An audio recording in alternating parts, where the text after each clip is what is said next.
গেল সোমবার পাকিস্তানের পার্লামেন্টের উচ্চকক্ষে দেশটির আইনমন্ত্রী আজম নাজির তারার সংবিধানের বিতর্কিত ২৭তম সংশোধনী বিল পাশের প্রস্তাব জানালে এভাবেই এর কপি ছিঁড়ে প্রতিবাদ জানাতে থাকে বিরোধী দল পাকিস্তান তেহরিক-ই-ইনসাফ পিটিআই এর আইন প্রণেতারা।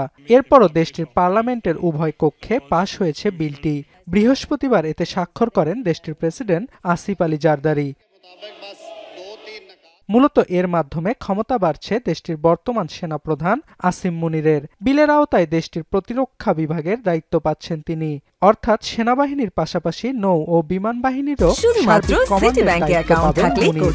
শুধু তাই নয়, মেয়াদ শেষেও পদমর্যাদা বহাল থাকবে তার। পাশাপাশি থাকছে আজীবন যে কোনো ফৌজদারি অপরাধ থেকে দায়মুক্তির বিশেষ সুবিধা।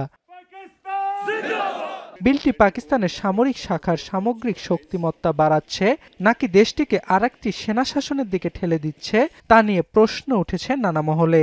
এর মাধ্যমে রাজনৈতিক দলগুলোর সেনাবাহিনীর কাছে সাংবিধানিক আত্মসমর্পণ হয়েছে মন্তব্য সমালোচকদের। এদিকে সংবিধান বিশেষজ্ঞ রিমা ওমর বলেন, এই সংশোধনী কেবল সম্মানসূচক তাৎপর্য নয়, এটি প্রকৃত ক্ষমতাকেও নির্দেশ করে। স্বাধীনতা লাভের পর থেকে বেশ কয়েকটি সেনা অভ্যুত্থানের সাক্ষী দেশটি। এ কারণে মুনিরের পূর্বসূরি জেনারেল কামার জাভেদ বাজওয়া ২০২২ সালে তার বিদায়ী ভাষণে প্রতিশ্রুতি দিয়েছিলেন দেশটির রাজনৈতিক বিষয়ে হস্তক্ষেপ করবে না সেনাবাহিনী।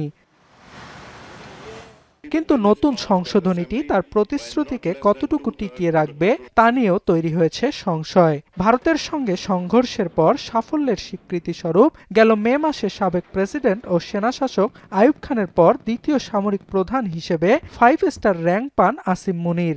দেশটির সংবিধান অনুযায়ী একজন 5 স্টার র্যাঙ্কধারীকে অপসারণে সংসদের 2/3 সংখ্যাগরিষ্ঠতার প্রয়োজন হয়।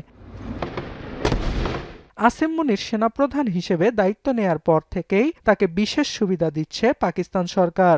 গত বছর সংসদে সার্ভিস প্রধানদের মেয়াদ 3 থেকে 5 বছর বাড়ানো হয়, যার অর্থ আগামী 2027 পর্যন্ত ক্ষমতায় থাকবেন মুনির। তবে নতুন আইনের আওতায় 2030 সালের নভেম্বর পর্যন্ত প্রতিরক্ষা বাহিনী ও সেনাপ্রধানের দায়িত্ব সামলাবেন মুনির।